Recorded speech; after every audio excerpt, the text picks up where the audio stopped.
사이다 무비튼. 내 이름은 다나나, 나이 30살. 정사원으로 일하고 있고 남편 연하남도 같은 회사 동료이다. 남편은 5살 연하인 25, 아직 아이는 없었다. 결혼 전 남편과 나는 같은 부서 소속이었다. 결혼 후에 남편이 다른 부서로 이동됐다.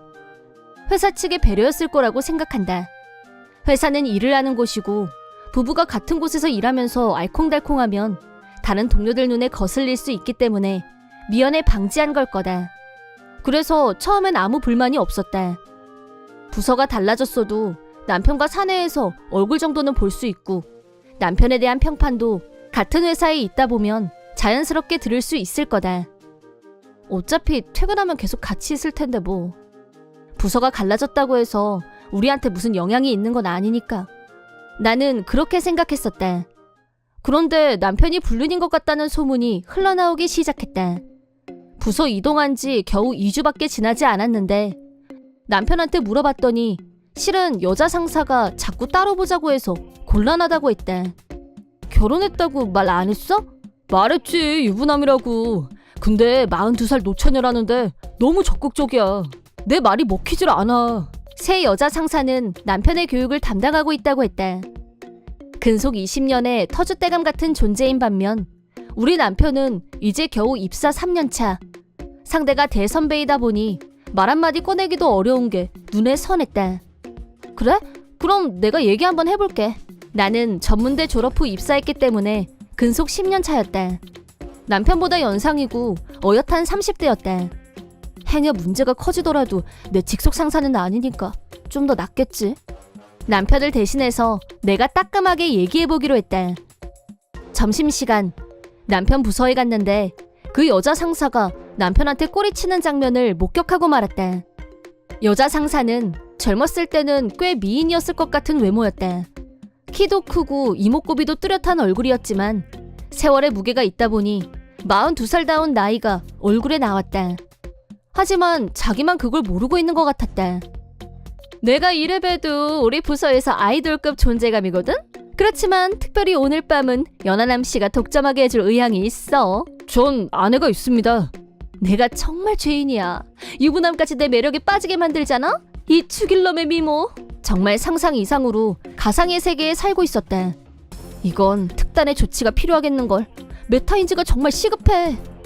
충격을 받은 나는 이 일로 어떠한 문제가 발생한다고 해도 어쩔 수 없다고 각오를 다졌다. 나는 남편 부서로 성큼 들어갔다. 안녕하세요. 저는 연하남 아내 나 하나입니다. 내가 자기소개를 하자 여자 상사가 코웃음을 쳤다. 누구세요? 회사에 뭐하러 왔어요? 난데없이 들어와서 아내라니 뭐래? 차원이면 어느 부서 소속인지 말하는 게 먼저 아닌가? 너야말로 회사에 뭐하러 왔냐고 되묻고 싶었다. 죄송합니다. 저는 남편 예전 부서 소속인. 됐고, 내가 궁금하다고 했었나? 나 지금 연하남 씨하고 중요한 얘기 중이었거든? 그만 나가줄래? 중요한 얘기가 뭘까요? 신입 교육에 관한 거거든요? 우리 부서에 온 지 얼마 안 됐으니까 공적 사적으로 알려줄 게 많아서 같은 동료 입장에서 끝나고 술이라도 한잔하면서 천천히 얘기 좀 할까 하고. 교육은 업무 시간에 하시죠? 진짜 말귀를 못 알아듣네. 업무 내용은 회사에서 가르쳐줄 수 있지. 그런데 부서 내에서 인간관계라던가 회사에서 얘기하기 힘든 고민들도 있거든요. 그래서 내가 끝나고 술이라도 한잔하자고 얘기하는 중이었다고. 입으로 나이를 먹었는지 42살의 말발을 당해낼 재간이 없었다. 내가 어떻게 받아쳐야 할지 고민하느라 틈이 생기자 자신감이 차오른 여자 상사는 한마디 더 덧붙였다. 나도 연하남 씨한테 상의하고 싶은 일도 있고 해서. 남편은 아직 입사 3년 차예요. 베테랑 선배님이라고 해도 교육 내용은 간단한 수준이면 될 것 같은데요? 아니지. 연하남 씨가 나보다 더 선배야. 그 분야에 있어서는. 여자 상사는 연신 남편한테 추파를 던지면서 말을 했다. 나도 더 늦기 전에 결혼에 대해서 생각해볼까 하고. 이런 건 결혼해본 사람한테 물어보는 게 좋지 않겠어? 죄송하지만 오늘 저녁에는 중요한 일이 있어서요. 그래서 제 남편은 선배님하고 술 마시러 못 갈 것 같아요. 그래? 그럼 어쩔 수 없지. 오늘은 내가 양보할게. 의외로 금세 포기를 해서 놀라고 있는데 여자 상사가 그런 나를 물먹이려는 듯 이렇게 말했대. 나는 같은 부서고 나하나 씨 남편 교육 담당이니까 오늘만 날인가? 얼마든지 기회는 또 있겠지. 여자 상사는 여유 있게 말했다. 진짜 개진상한테 걸렸네. 저런 물귀신 같은 여자가 진짜 있을 줄이야. 솔직히 회사에서 가장 어려운 상대가 독신의 연배인 여자 사원이었다. 결혼할 때도 독신 선배 여사원들한테 말할 때는 꽤나 조심스러웠다. 내가 너무 행복 뿜뿜인 걸 드러내면 왕따 당할 것 같아서 걱정되는 면도 있었다. 더구나 여자 사원이 남자 사원한테 성추행한 건 전례가 거의 없어서 회사에서도 민감한 사안이 될 수 있고, 또 갓 부서 이동이 됐는데 오자마자 문제를 일으켰다는 인상을 심어주고 싶어하지 않는 남편의 심정도 이해가 갔다. 저렇게 말빨이 센 타입이면 섣불리 회사에 알렸다가는 저 여자는 빠져나가고 내가 역공을 당할 수도 있어. 상하관계가 명백한데 남편이 반기를 들면 남편의 입지만 좁아질 수도 있다. 역시 내가 눈을 부릅뜨고 내 남편 지키는 것 말고는 방법이 없겠어. 퇴근하자마자 남편 부서로 갔다. 혹시 몰라서 같이 퇴근하려고 말이다. 낮에 이미 얘기를 끝냈으니까 설마 오늘 저녁은 남편을 잡지 않을 거라고 생각했었는데, 연하남 씨, 연상녀가 자기 타임 맞지? 와이프 30이라며. 그럼 아줌마지 뭐. 여자 상사는 자기 나이가 42살이란 건 까마귀 고기를 먹었는지 남의 나이만 물고 늘어졌다. 그럼 난 어때? 취향 저격 아님? 저는 연상이라서 하나를 좋아한 게 아니라 제가 좋아하게 된 여자가 우연히 저보다 연상이었을 뿐입니다. 구차하게 변명은 됐고, 나도 연하가 타입이야. 서로 취향도 똑같고 윈윈은 이럴 때 쓰는 말 아니야? 내가 얘기를 끊고 끼어들었다. 제 남편한테 꼬리 그만 치시죠. 표현 참 저렴하네. 꼬리를 치다니. 난 좋아하는 타입에 대해서 얘기한 것뿐이야. 얼굴에 철판을 깔기로 작정했나. 뻔뻔 그 잡치였다. 꼬리를 친다는 둥 저속한 표현으로 내 명예를 실추시키려고 하는데 뭐 눈에 뭐만 보인다고. 자기가 꼬리 쳤나 보네. 연하남 씨한테. 나하나 씨처럼 남자만 보면 이성을 상실하는 여자가 있어서 아직도 여자들한테 이 사회가 유리천장인 거라고. 여자 상사는 열심히 말발을 세웠지만 나와 남편이 한편이 돼서 맞섰고, 그날은 무사히 같이 귀가하는데 성공했다. 나도 남편도 더 정신을 바짝 차리기로 했다. 여자 상사가 아무리 남편을 꼬셔도 족족 다 거절하고 빠져나왔다. 그러자 여자 상사도 노골적으로 남편을 꼬시는 발언을 자제했다. 그런데 이번에는 여자 상사한테서 문자 폭탄이 쏟아졌다.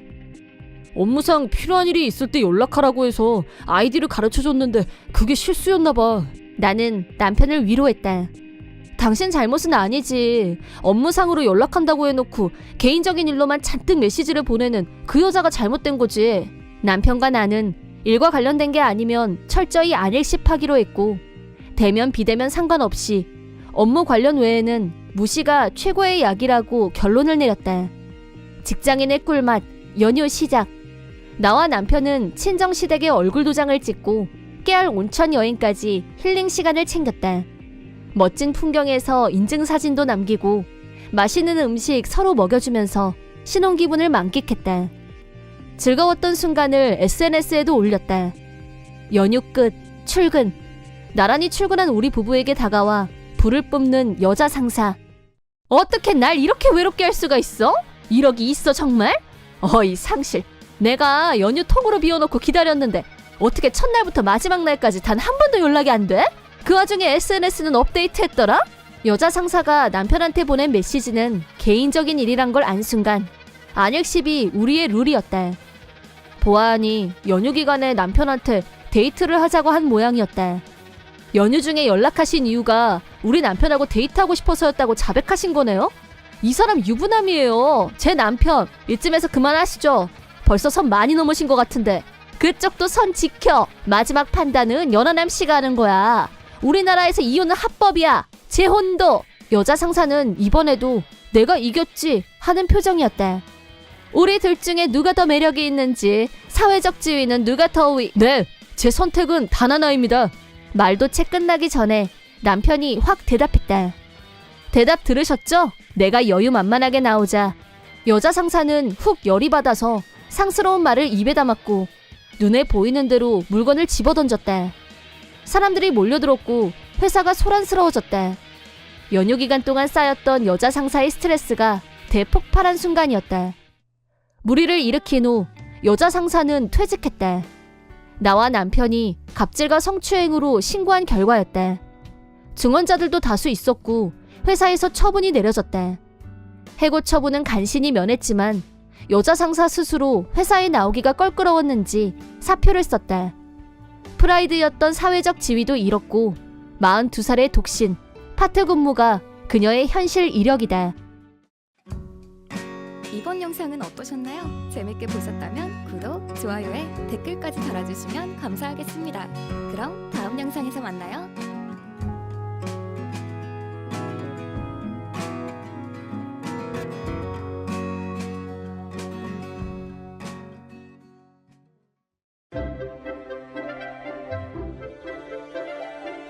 사이다 무비튼.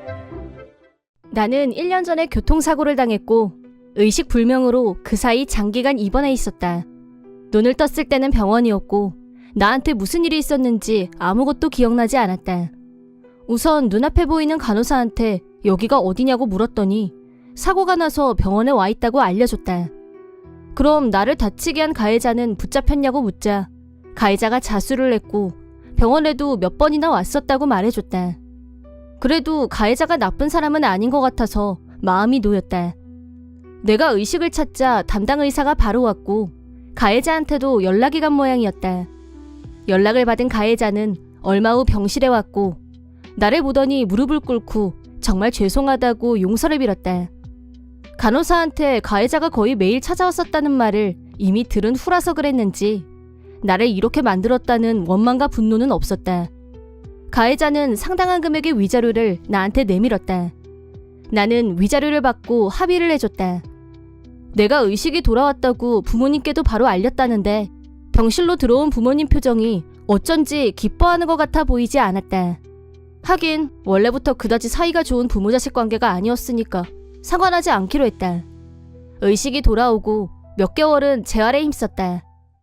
담당 의사가 나를 재활치료실로 데리고 가면서 퇴원하면 제일 가고 싶은 곳이 어디냐고 물었다. 드라이브 가고 싶은데 데리고 가줄 수 있냐고 농담 삼아 말했는데 뜻밖에도 좋다고 해서 깜짝 놀랐다. 그렇다고 그 말을 진짜로 받아들이지는 않았다. 몇 개월 후 퇴원하는 날이 됐는데 담당 의사가 내 연락처를 물어봤고 드라이브는 언제 가는 게 좋겠냐고 내게 물었다. 그래서 그 사람과 약속을 잡고 퇴원하고 일주일 후에 다시 만나기로 했다. 그걸 시작으로 그 사람과 몇 번 연속으로 더 만났고 자연스럽게 사귀는 사이가 됐다. 그렇게 1년 후 그 사람이 나한테 결혼하고 싶다며 프로포즈했다. 또 부모님을 만나서 결혼 승낙을 받고 싶다고 했다. 그 사람이 결혼에 적극적인 건 기뻤지만 솔직히 퇴원하고 몇 번 만나지도 않은 부모님께 굳이 데리고 가야 하나 내키지 않았다. 하지만 결혼을 하면서 부모한테 알리지 않을 수는 없는 거고 남친을 인사시키기로 했다. 부모님께 결혼할 남자가 있다고 그 사람 얘기를 하자 갑자기 언성을 높이면서 결혼은 절대 안 돼! 내 눈에 흙이 들어가도 안 돼! 라고 화를 냈고 사람을 만나보지도 않고 무조건 결사 반대했다. 나는 그 사람은 나를 고쳐준 훌륭한 의사이고 나한테 너무 잘한다고 열심히 설득했지만 의사치고 제대로 된 인간을 못 봤다면서 비하했고 내 말을 들으려고 하질 않았다. 참다 못한 나는 성인이고 부모의 허락 없이도 결혼은 얼마든지 할 수 있다. 나는 그 사람하고 꼭 결혼할 거라고 대들자 순간 아버지 눈빛이 변했다. 그러더니 내 팔을 억지로 잡아당겨서 2층으로 끌고 올라갔고 내가 쓰던 방에 나를 밀어놓고 감금했다. 나는 방문을 쾅쾅 두드리면서 문 열어! 당장 문 열라고! 라고 외쳤지만 아버지는 문 밖에서 네가 제정신이 돌아오면 그때 문 열어주마 라고 하더니 내려갔고 문 앞을 무거운 가구로 막아놨는지 몸으로 밀어도 꼼짝도 하지 않았다. 내가 사랑하는 사람과 결혼하겠다는데 감금이라니. 이 상황이 너무 어이없고 기가 막혔다. 정말 멘붕이 왔다. 아무리 내가 미워도 그래도 부모가 돼서 어떻게 이럴 수 있나 이해가 안 갔다. 하지만 어쨌든 감금되긴 했지만 여긴 내가 예전에 쓰던 내 방이었고 전에 쓰던 핸드폰 충전기를 찾아서 남친한테 내가 감금됐다는 사실을 알렸다. 남친은 곧장 운전해서 달려왔고 부모들 모르게 2층 내 방 창문까지 올라와서 밧줄을 이용해 나를 무사히 탈출시키는데 성공했다. 우리는 내가 없어진 걸 부모들이 눈치채기 전에 먼저 혼인신고부터 하기로 하고 구청으로 달려갔다. 서류에 사인을 하고 구청 담당자에게 제출했는데 한참 후에 담당자가 얼굴이 사색이 돼서 되돌아왔다. 왜 그러시냐고 묻자 담당자가 웅얼웅얼 뭐라고 말을 하긴 하는데 무슨 말을 하는지 알아들을 수가 없었고 다시 한번 말씀해달라고 하자 결혼은 안 됩니다 라고 말했다. 대체 뭐라는 건지 이해가 안 됐고 그게 무슨 말이냐고 다시 묻자 여자분은 이미 혼인 중입니다 라는 충격적인 대답이 돌아왔다. 나와 남친은 둘이서 동시에 멍해졌다. 사귀던 남친도 없었는데 내가 결혼을 했다니 말도 안 되는 소리였다. 대체 내가 누구랑 결혼을 했다는 거냐고 서류를 보여달라고 하자 금시초문인 남자 이름이 적혀있는 종이를 내밀었다. 더구나 혼인신고가 된 날짜는 내가 의식불명으로 입원 중이었던 기간과 겹쳐 있었고 부지불식간에 부모들의 얼굴이 떠올랐다. 우리는 내 남편이라고 되어 있는 남자에 대해서 알아봤다. 그 남자는 나보다 50살이나 나이가 많은 할아버지였고 경악스럽게도 엄마가 일하는 노인시설에서 거의 거동을 못하고 누워만 있는 사람이었다.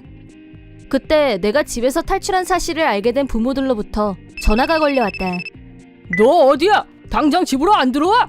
라고 화를 내길래 나한테 소리 지르지 마 라고 나도 소리쳤다. 나 지금 구청이야. 혼인신고서 접수하려고 했더니 내가 생판 모르는 노인하고 결혼을 했다더라고? 이게 어떻게 된 일인지 두 사람은 알고 있을 것 같은데 제대로 똑바로 설명해? 라고 소리치자 전화기 너머에서 두 사람이 난리가 난 게 전해져 왔다. 나는 남친과 같이 다시 집으로 갔고 두 사람에게 설명을 요구했다. 두 사람은 낯빛이 검게 변해서 자기들이 저지른 일에 대해서 실토했는데 어떻게 인간의 탈을 쓰고 그럴 수가 있는지 남친과 나는 할 말을 잃고 말았다. 그러니까 엄마라는 사람은 요양사 일을 하다가 곧 죽을 날이 가까워진 노인이 자산가라는 걸 알았고 나를 떠올렸다. 그때 나는 사고로 의식이 없었고 나를 그 노인과 법적 부부로 만들기로 수작을 부렸다. 머지않아 노인이 죽으면 딸 자식을 이용해서 재산을 갈취한 후 다시 법적으로 이혼하면 깔끔하게 정리된다고 생각한 거였다. 남의 재산을 노리고 친딸을 위장 결혼시킨 것도 모자라서 결혼할 남자가 있다고 하자 감금이라니 정상적인 부모가 할 수 있는 일이 아니었다. 나는 분노가 하늘을 찔렀다. 기가 막혀. 당신들 그러고도 부모 맞아? 부모니까 이렇게 용감한 거지. 넌 누워만 있었잖아. 누워있다가 재산이 하늘에서 뚝 떨어지면 얼마나 행운이니? 누가 너더러 같이 살라든? 유산 받고 나면 이혼시키려고 했어. 근데 네가 엉뚱하게 결혼하겠다고 남자를 데리고 오니까 일이 꼬였잖아. 이만큼 키워준 부모한테 효도한다고 생각하고 누이 좋고 매부 좋고 조금만 참으면 다 잘 될 텐데 방정맞게 의식이 돌아와서 다 된 밥에 재를 뿌리고 난리야? 라며 나한테 악담을 퍼부었다. 원래부터 사이가 좋지 않은 부모 자식 관계였지만 돈에 눈이 멀어서 자식을 팔아 넘기려고 한 행위를 용서할 수 없었고 나는 두 사람을 고소하기로 결심했다. 남친을 이런 진흙탕 싸움에 끌어들이게 될 줄은 미처 몰랐었다. 남친한테는 정말 미안했지만 내 결심을 적극 응원해줬다. 그러자 엄마라는 사람은 부모한테 해코지할 생각이냐며 광분했다. 나는 친딸을 위장결혼으로 팔아넘긴 사람 입에서 나올 말은 아닌 것 같다고 응수했다. 부모들을 경찰에 신고하고 변호사의 도움으로 혼인 무효 신청을 했다. 부모들은 나를 감금한 것과 내 동의도 없이 위장결혼을 시킨 죄목으로 체포됐다. 당연히 불법적인 짓을 저지른 엄마라는 사람은 요양원에서 해고, 아버지란 사람도 불법 행위에 가담해서 딸을 돈벌이에 이용하려고 한 사실이 회사에 들통나자 해고됐다. 나는 부모와 절연했고 약간의 시간을 두고 안정을 되찾은 후 남친과 결혼해서 행복한 가정을 꾸렸다. 한편 나와 위장결혼을 당했던 노인은 다른 요양사가 방으로 들어갔을 때 마치 잠자는 것처럼 편안하게 눈을 감고 있었다고 우연히 사망 소식을 들었다. 내가 빨리 무효 소송을 했기 때문에 사망한 후에 내 부모들에게 이용당하지 않아서 정말 다행이라고 생각했다. 부모들은 감옥에 수감되지는 않았지만 이미 직장도 잃고 주변 사람들 중에 알만한 사람들은 사정을 다 알게 됐다. 다른 직장을 찾으려고 해도 나이도 있고 아마 생계를 꾸려가는 데는 어려움이 있을 것이다. 동네 사람들의 따가운 시선 속에서 먹을 것도 제대로 못 먹고 살아야 하는 극빈자 생활을 하면서 사는 게 죽느니만 못한 비참한 삶을 살게 되겠지만 그건 그들이 마땅히 받아야 할 벌이라고 생각한다. 이번 영상은 어떠셨나요? 재밌게 보셨다면 구독, 좋아요에 댓글까지 달아주시면 감사하겠습니다. 그럼 다음 영상에서 만나요.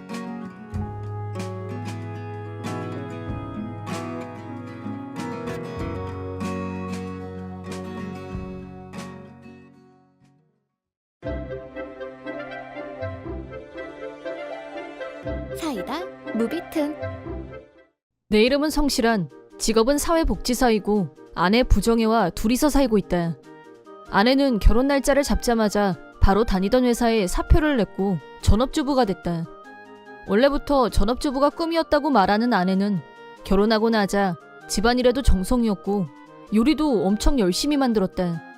아내가 만든 요리는 맛까지 좋아서 전업주부가 정말 딱이라는 생각이 들 정도로 좋은 아내였고 나도 대만족이었다. 나는 직업상 교대 근무를 해야 했고 야간 근무도 있었다. 내가 야근을 하면 아내는 외롭다며 서운해했다. 그런 아내를 혼자 두고 야간 근무를 나설 때마다 나도 덩달아 마음이 무거워지곤 했지만 야근을 빠질 수는 없었고 성실하게 출근했다. 그런 결혼 생활이 2년 정도 됐을 무렵 아내에게 변화가 느껴졌다.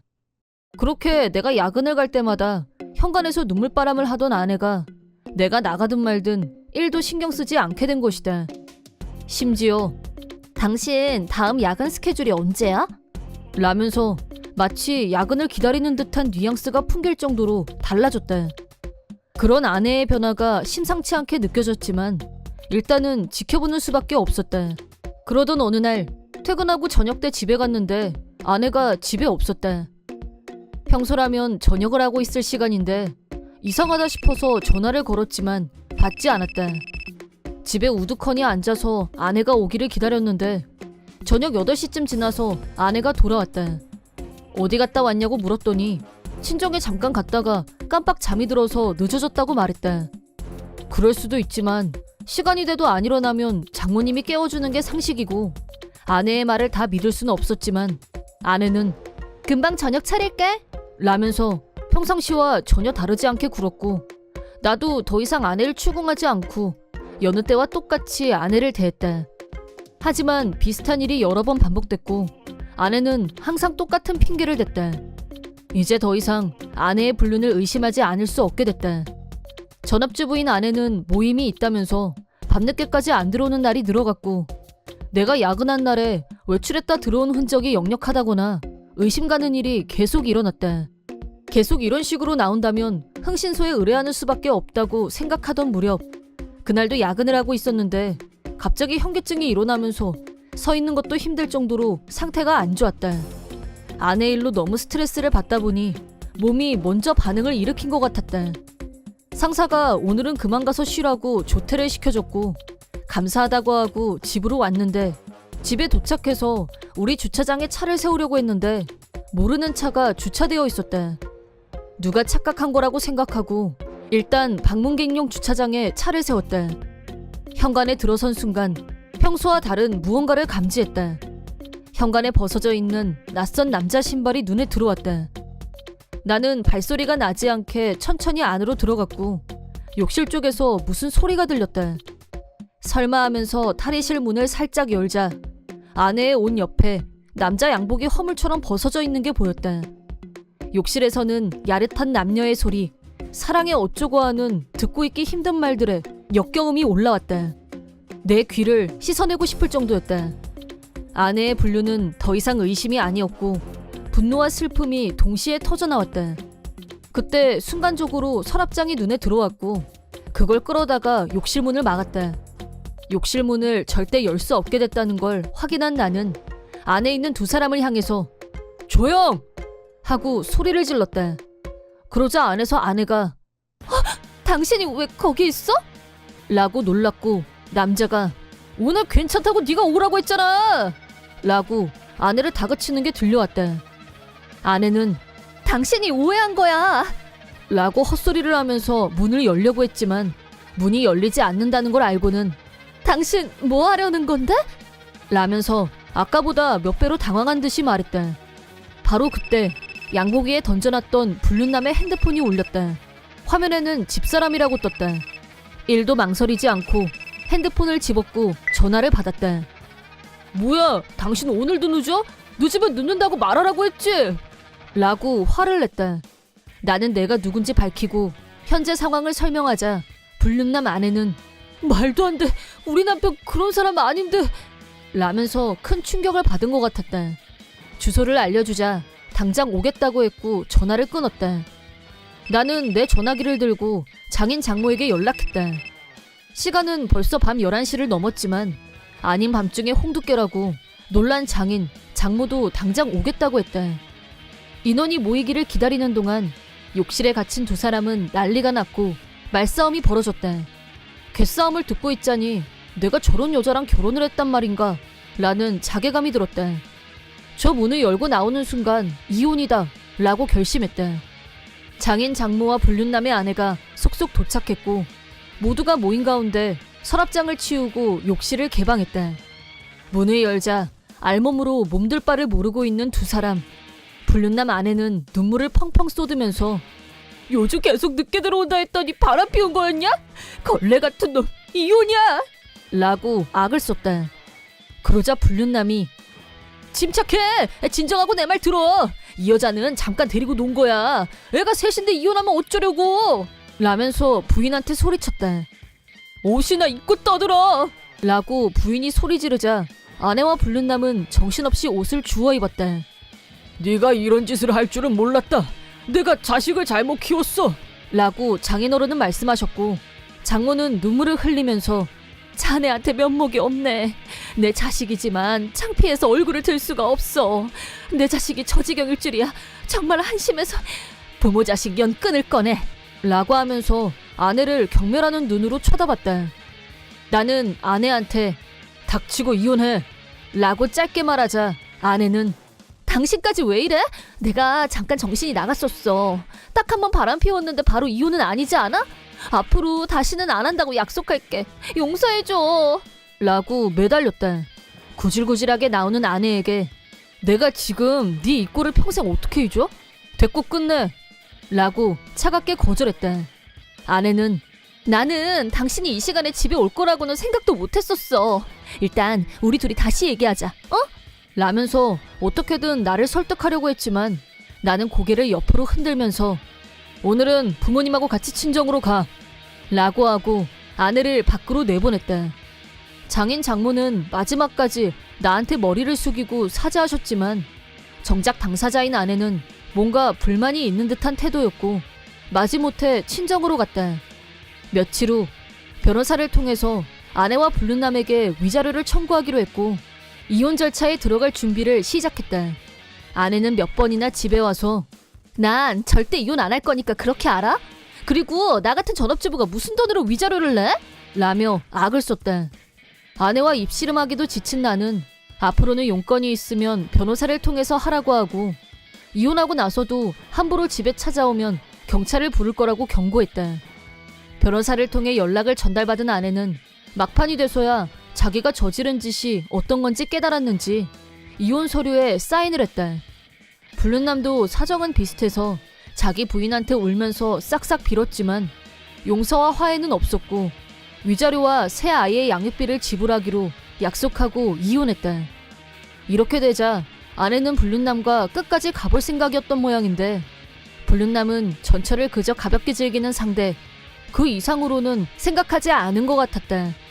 결국 두 사람의 관계도 쫑이 났다. 나하고 정식으로 이혼이 성립되자 아내는 친정에서도 쫓겨났다. 직장을 구하면서 친구들 집에 며칠씩 얹혀 사는 떠돌이 생활을 하고 있다고 한다. 내 위자료는 우선 장인, 장모한테 빌려서 냈는데 매달 그 돈을 갚아야 했고 돈이 쪼들린 전처는 26살이나 먹고도 조건을 하는 스폰녀가 됐다. 자기 아버지와 동년배인 남자에게 순전히 돈을 받아내기 위해서 필사적으로 몸을 바치고 있다는 소문. 그렇게 살다 보니 결국 제대로 된 직장은 점점 더 다닐 수 없게 됐고 인생 자체가 나락으로 떨어지고 말았다. 그러더니 스폰을 해주던 남자와 트러블이 일어났고 전처는 사기죄 용의로 경찰에 체포됐다고 한다. 이혼하고 나서 인생이 그렇게 망가질 거라고는 생각하지 못했었는데 이 모든 건 자업자득이 아닐까 싶다. 제대로 처벌받고 풀려나면 반성하고 뉘우치면서 새 삶을 살길 바란다.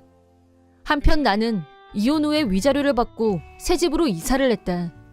아내와 불륜남의 불륜 현장을 목격한 집에서 계속 살고 싶은 마음은 1도 없었다. 이사하고 얼마 안 돼서 직장에서 승진하게 된 나는 전보다 생활에 한층 여유가 생겼다.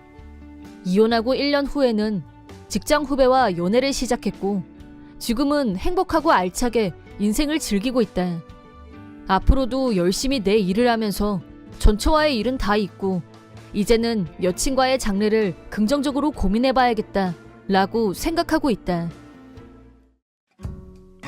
이번 영상은 어떠셨나요? 재밌게 보셨다면 구독, 좋아요에 댓글까지 달아주시면 감사하겠습니다. 그럼 다음 영상에서 만나요.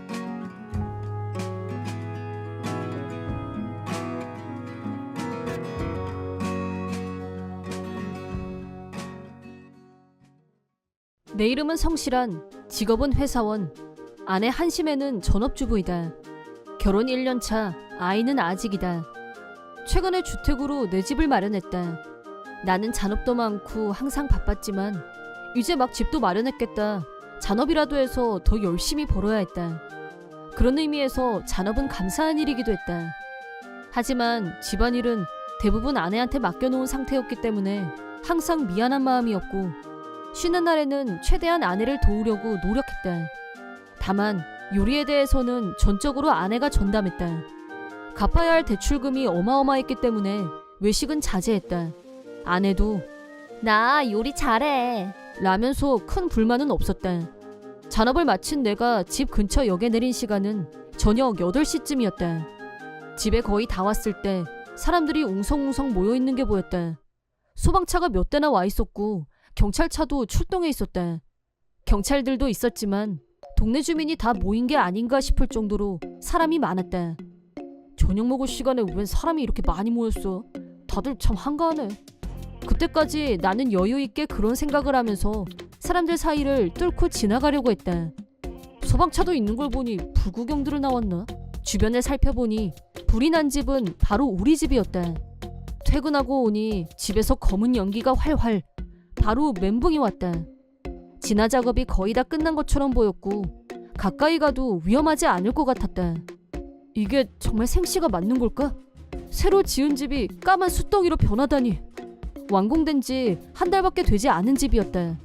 대출금이 아직 산더미처럼 남아있는데 다리가 풀렸고 그 자리에 주저앉았다. 그때 시야에 아내의 모습이 보였다. 아내도 넋이 나간 상태로 보였다. 다행이다. 이 시간이면 집에 있었을 시간인데 무사해서 다행이다. 나는 아내를 향해 달려갔다. 대체 집에서 무슨 일이 있었던 거야? 방화야? 누가 불을 지른 건데? 불이 난 건 언제야? 한참 지난 것 같은데? 왜 나한테 아무 연락도 안 했어? 폭풍 질문을 했지만 아내는 어느 한 가지 대답하지 않았다. 아무 생각이 안 나는 사람처럼 보였다. 어쩔 수 없이 옆에 있던 경찰관한테 상황에 관해 물었다. 대체 왜 불이 난 겁니까? 집주인이세요? 부인의 부주의로 불이 난 것 같습니다. 네? 나하고 경찰이 그런 대화를 나누고 있는데도 아내는 그저 멍하니 듣고만 있었다. 아무런 사과도 설명도 없었다. 상식적으로 미안하다거나 하다못해 변명이라도 해야 되는 거 아닌가? 일단은 2인실 호텔을 예약한 후 아내를 데리고 힘없이 걸었다. 동네 사람들의 시선이 따갑게 따라왔다. 아내는 여전히 아무 말도 하지 않았고 그 모습이 섬뜩하게 느껴졌다. 정신이 나간 거 아니야? 이 여자 제정신 아닌 게 분명해. 머리에 구멍 난 게 틀림없어. 집에 있을 때 또 이러면 다음번에 내가 죽을지도 몰라. 그런 생각들이 내 머리를 어지럽게 돌아다녔다. 호텔에 도착, 체크인을 하고 방으로 올라갔다. 방에서 단둘이 되자 아내는 갑자기 말문이 트였다. 미안해, 정말 미안해. 나 때문에 집이 다 타버렸어. 머리를 숙이는 아내에게 다시 질문했다. 생각해봐. 나 때문에 불이 났다는 게 알려지면 앞으로 그 동네에서 살기 불편할 거 아니야? 그래서 아무 말도 안 했던 거야. 경찰한테만 조용히 설명했어. 아무한테도 안 말한다는 약속도 받았고. 정말 어이가 없었다. 그러니까 사람들이 알게 될까봐 나한테 연락도 안 하고 무슨 일이 있었는지 물어도 대답도 안 하고 잘못했다는 말도 안 했다는 거네? 꼭 그렇게 비꼬야 속이 시원해? 당신도 나 때문에 집에 불이 났다는 게 소문이라도 나면 사람들이 완전 이상한 눈으로 쳐다볼걸? 나는 우리 둘을 위해서 최선의 방법을 선택한 거야. 우리 가정을 지키기 위해서 침묵을 선택한 거였다고. 나는 그 말에 분노가 정점으로 치솟았다. 하지만 그 전에 좀 더 자세한 상황을 알아내고 싶었다. 그래서 진짜 원인이 뭐야? 당신이 담배를 피우는 것도 아니고 가스레인지 불 끄는 걸 잠깐 깜빡했다고 해도 그 정도로 큰 불이 나냐고. 그게 실은 당신 주려고 닭튀김을 하고 있었는데 당신은 원래 튀긴 거 좋아하잖아. 닭튀김, 감자튀김. 그래서 프라이팬에 기름 듬뿍 투척하고 그랬는데 내가 좋아하는 음식인 건 맞다. 또한 아내가 좋아하는 음식이기도 했다. 특히 아내는 갓 튀겨내서 바로 먹는 걸 좋아했고 전자레인지에 데워서 먹는 걸 싫어했다. 예전에 내가 요즘은 편의점에서 파는 닭튀김이나 냉동식품도 먹을만 하더라. 그런 거 사다 먹어도 되지 않아? 라고 말했던 적이 있었다. 하지만 아내는 뭔 소리야. 나는 그런 거 당신 입에 넣게 하고 싶지 않아. 라면서 가공식품을 거부했다. 하지만 실제로는 본인이 먹고 싶지 않은 게 더 강했을 거라고 본다. 아내는 화재 원인에 대해 언급했지만 여전히 무언가 숨기고 있는 듯한 인상을 받았다. 좀 더 캐물었더니 나 먹이려고 튀김 요리를 만들었던 아니던 집이 다 타는데 불이 난 걸 정말 몰랐어? 그거야 기름 온도가 올라가기까지 시간이 좀 걸리니까 핸드폰으로 SNS도 체크하고 동영상도 보고. 그러니까 가스레인지에 기름을 올려놓고 딴짓을 했다는 거네? 진심 경악했다. 처음엔 잠깐만 보려고 했지 나도. 근데 핸드폰 가지러 침실에 들어갔는데 친구한테서 톡이 왔길래 읽었고 바로 답장 안 쓰면 일십했다고 할까봐 몇 번 왔다 갔다 주고받는 사이에 기름 올려놓은 걸 깜빡했지 뭐야.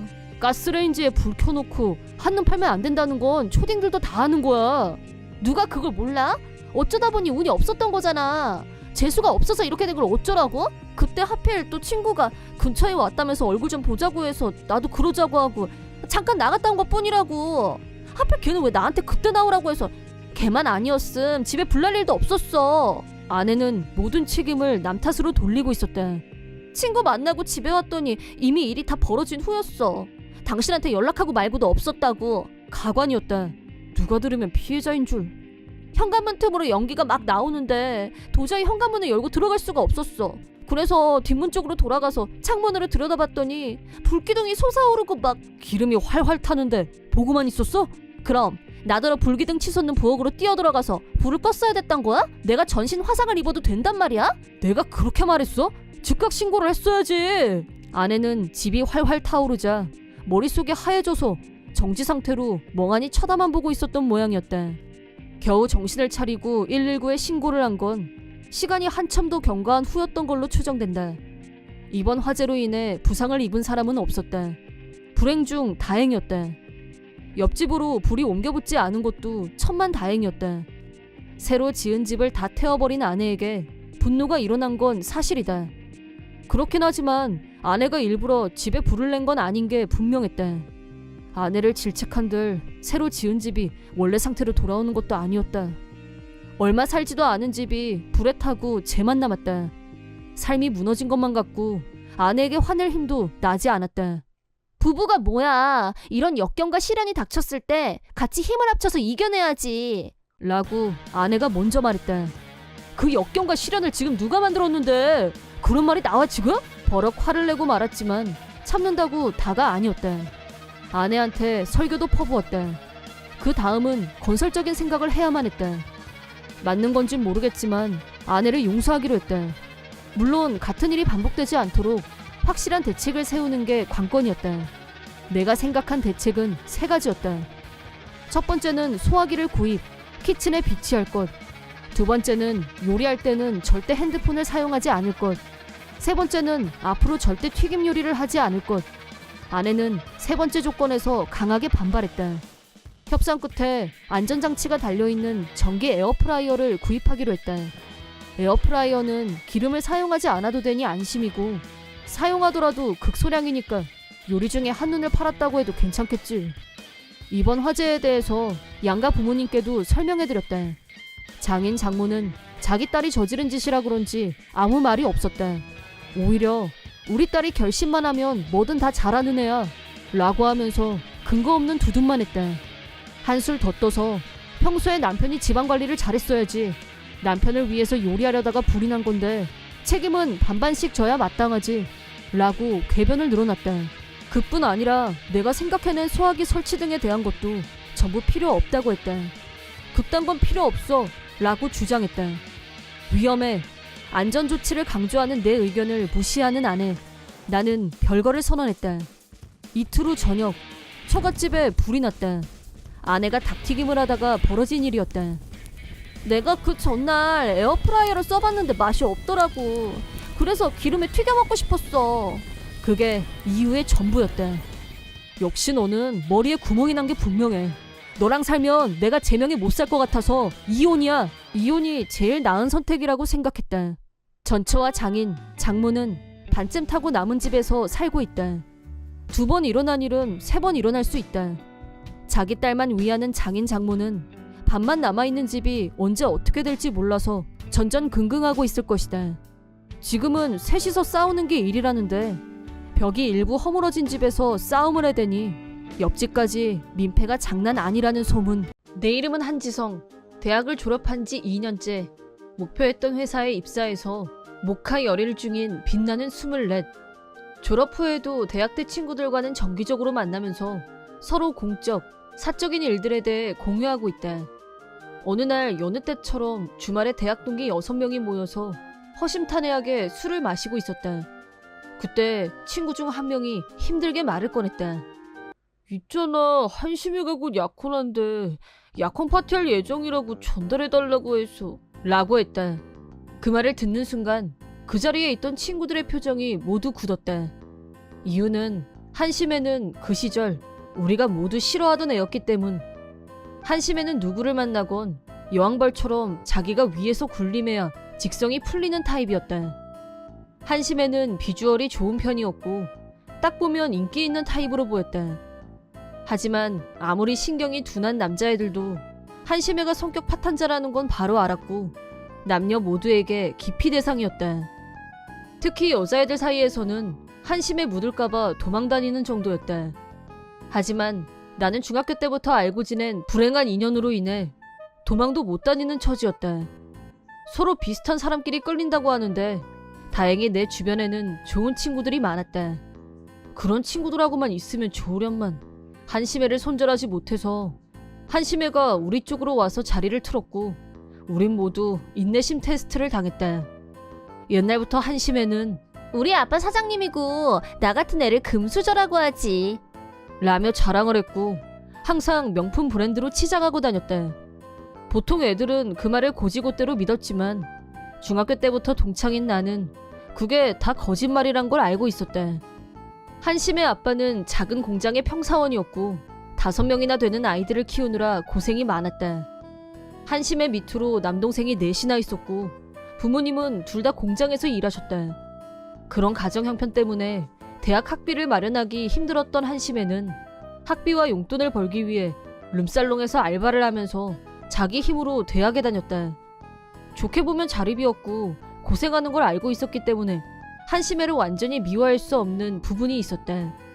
그래서 대학 때에는 표면적이나마 좋은 관계를 유지하려고 했었다. 하지만 그런 나에게 한심애가 돌려준 건 배신이었다. 안 간다는 말을 할 수가 없어서 약혼 파티에 참석하기로 한 우리는 기분은 내키지 않았지만 약혼 파티 장소로 향했다.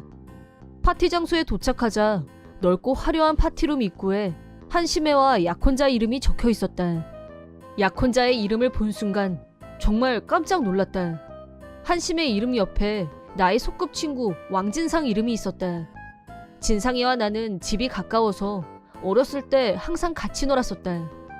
그러다 진상이 부모님이 이혼을 하는 바람에 초등학교 때 진상이는 엄마를 따라 이사를 가게 됐고 그 후로는 한 번도 만나지 못했다. 항상 반팔에 반바지 차림으로 온 사방을 뛰어다니던 코올릭의 개구쟁이 왕진상. 두 사람이 어떻게 만나서 연인으로 발전했는지 궁금해서 견딜 수가 없었다.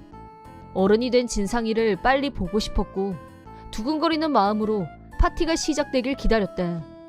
파티가 시작되자 드레스 차림의 한심애와 턱시도를 입은 왕진상이 등장. 오래간만에 만난 진상이는 키가 훌쩍 자라고 너무 훈남으로 변해서 놀라움의 연속이었다. 얼굴은 딴 사람처럼 변했지만 눈 밑에 있는 큰 점을 보고 틀림없이 내가 아는 왕진상이라고 확신했다. 왕진상은 나를 못 알아봤는지 처음 뵙겠습니다 라고 정중하게 인사했다. 나야 소꿉친구 한지성 라고 하고 싶었지만 질투심 강한 한심애가 어떻게 반응할지 몰라서 차라리 모르는 척하는 게 낫겠다는 생각도 들었고 조용히 있기로 했다. 계속 궁금했던 두 사람의 첫 만남에 대해 묻자 한심애 특유의 잘난 척하는 표정으로 상위층만 참가 자격이 있는 파티가 있는데 거기서 첫눈에 뿅! 왕진상 씨는 금수저인 나한테 딱 어울리는 하이스펙을 가진 남자야. 라면서 트레이드마크인 거만한 표정. 그러자 옆에서 왕진상이 나도 금수저라 다른 여자들은 격이 안 맞아서 한심애가 하이스펙이라 나랑은 딱이지 라고 했다. 이사를 한 후 왕진상이 엄마와 단둘이서 힘들게 살았다는 건 우리 학교에서 모르는 애들이 없었는데 갑툭튀 금수저 타령에 머리가 혼란스러웠다. 영문을 몰라서 멍하니 듣고만 있었는데 갈수록 얘기가 산으로 가고 있었다.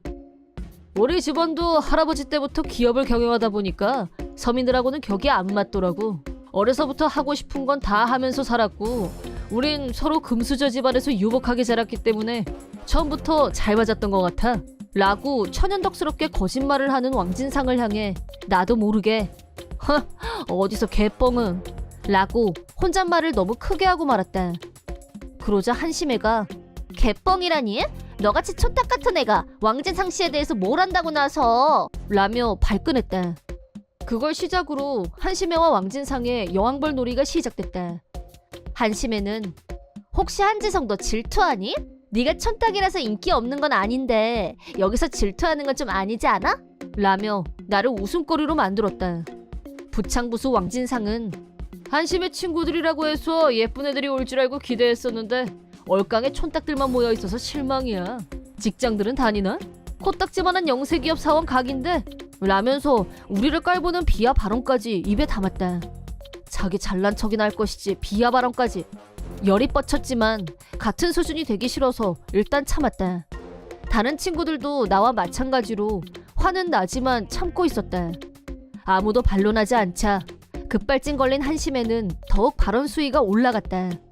나 대학 때부터 계속 생각했던 건데 너희들하고 있으면 내가 더 돋보여서 같이 다닌 거야. 데뷔 효과 알지? 같이 다니기 창피할 때도 있었지만 활용도가 없지 않아서 친구 먹었었는데 그런 것도 모르고 약혼 파티에 이렇게 단체로 나타날 줄이야. 분위기 파악 좀 챙기자 라고 한심애가 말하자 친구 중 한 명이 일어났다. 애들한테 말해달라고 부탁한 건 너였었잖아 라고 따졌다. 그러자 한심애가 예의상 하는 말이라곤 들어는 봤니? 그냥 하는 말. 흙수저의 머리까지 나쁘면 이 험한 세상 어떻게 살아남니? 라면서 깔깔거렸다. 한심애와 같이 깔깔거리던 왕진상은 그나저나 다들 무슨 일해? 설마 여기 나가요 하는 애들은 없지? 나는 룸살롱에서 일하는 애들 진짜 경멸하거든. 돈 많은 남자한테 뭐 얻어먹을 거 없나 구걸하는 여자 천박하잖아 라고 했다. 그 순간 나는 이 둘을 밟아주기로 했다. 왕진상 씨는 룸살롱에서 일하는 여자를 완전 혐오하는 것 같은데 왜 한심애하고 약혼하셨어요? 한심애가 대학 때 알바하던 룸살롱에서 넘버원이었어요. 엄청 자랑하고 다녔었는데? 라고 내가 증언하자 한심애 얼굴이 일그러졌다. 한심애가 룸살롱 넘버원? 그럴 리가. 말이 되는 소리를 해야지.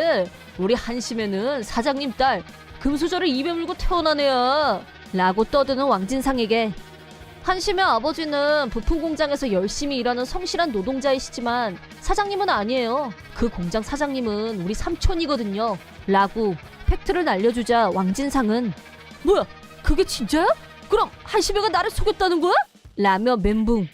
허둥지둥 변명하느라 다급해하는 한심애를 무시하고 계속해서 나는 속인 걸로 따지면 왕진상 너도 마찬가지잖아 라고 한 후 내가 네 소꿉친구 한지성이라고 알려줬다. 그제야 내가 누군지 알아본 왕진상은 너 쓸데없는 소리 하기만 해.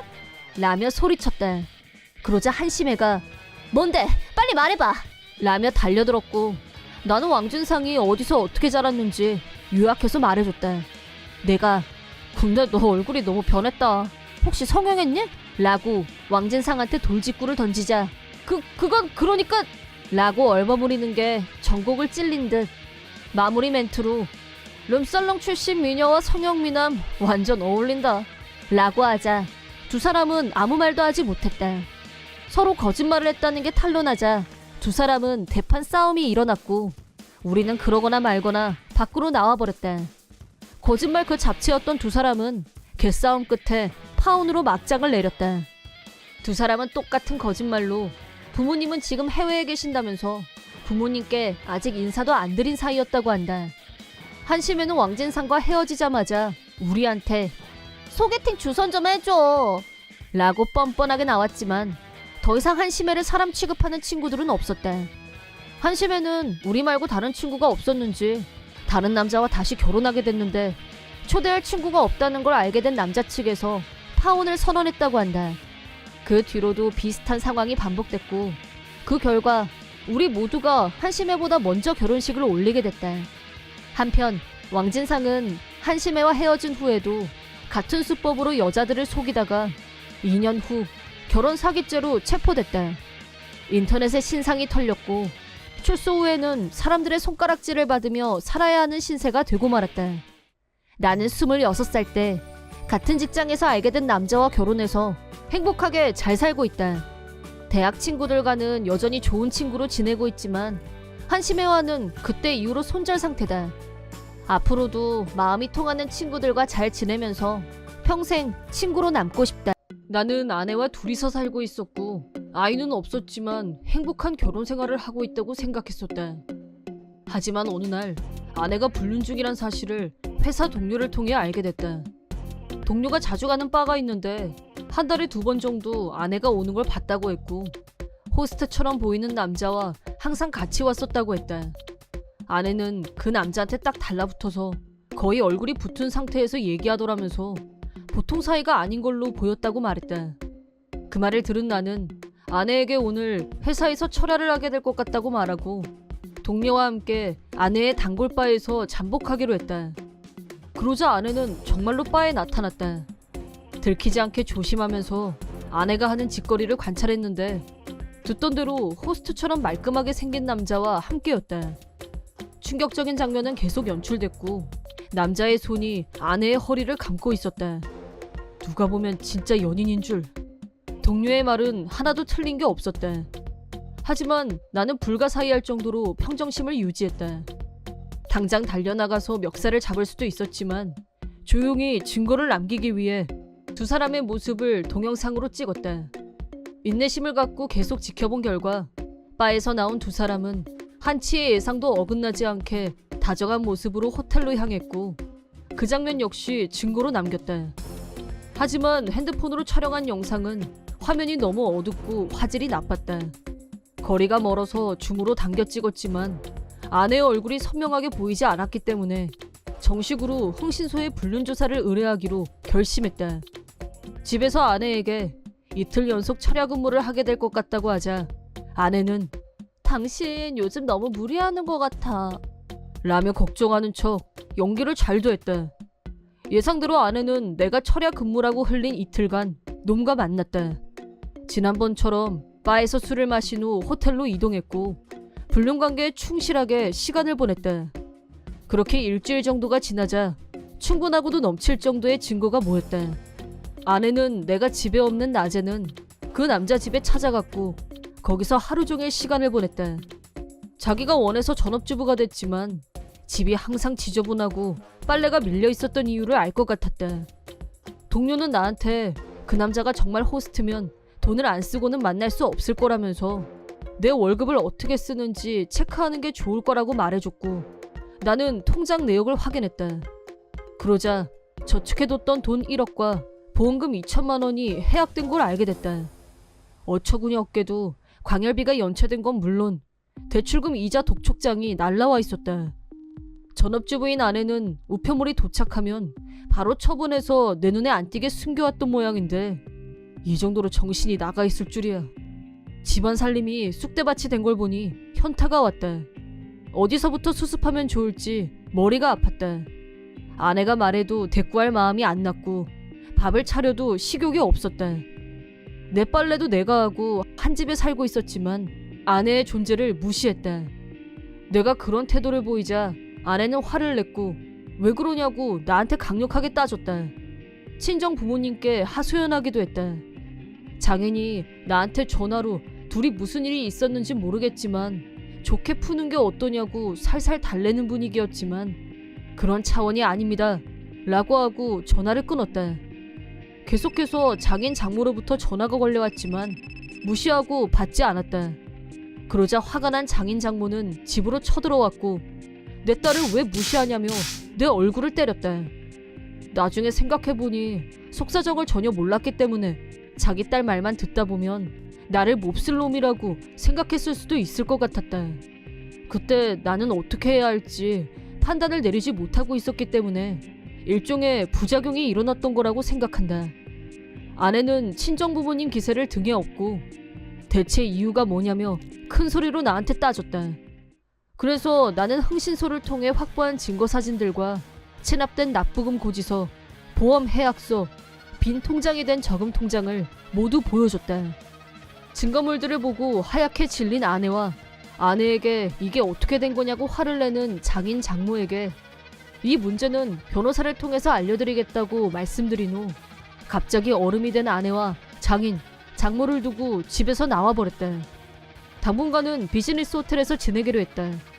아내와 장인, 장모는 사과하겠다면서 계속 연락해왔지만 앞으로의 일은 변호사를 통해서 말하라고 한 후 내가 고용한 변호사 연락처를 알려주는 걸 끝으로 아무 연락도 받지 않았다. 그 후 이혼 조정을 통해 이혼이 성립됐다.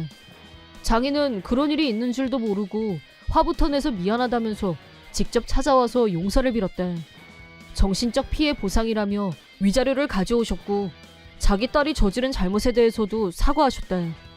아내에게는 호스트와 반동거한 점, 집안일을 내팽개치다시피 한 점, 부부 저금 통장에 있던 돈을 불륜남에게 다 가져다 바친 점 등을 이유로 불륜 위자료 5천만 원과 탕진한 가산을 합쳐서 총 2억 원을 청구했다.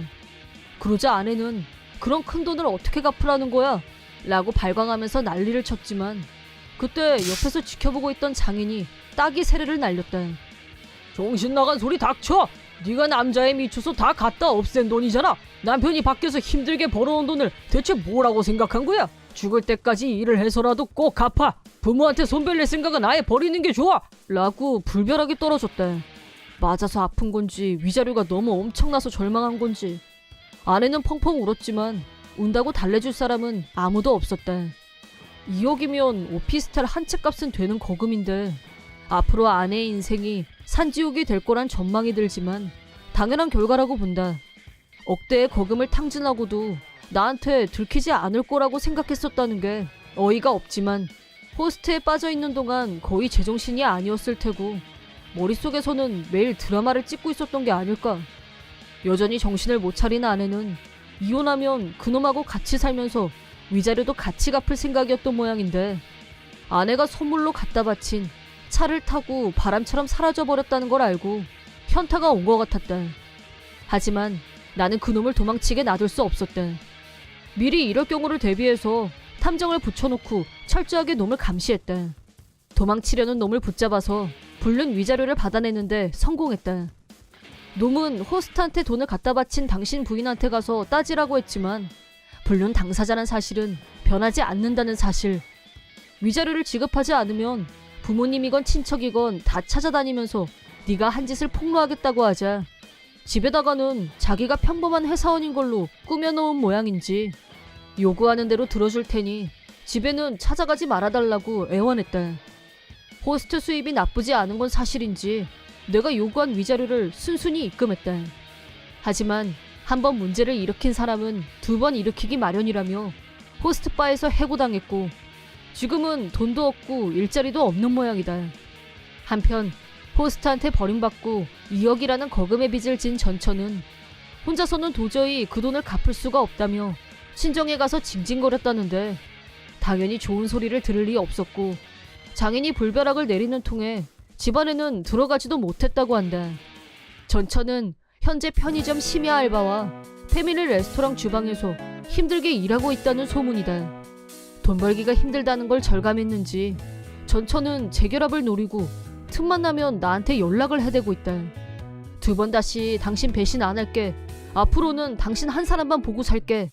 평생 뉘우치면서 모시고 살 테니 용서해달라고 말이다. 하지만 앞으로 다시는 전처와 엮이고 싶지 않았고 모든 일 처리는 변호사에게 맡겼다.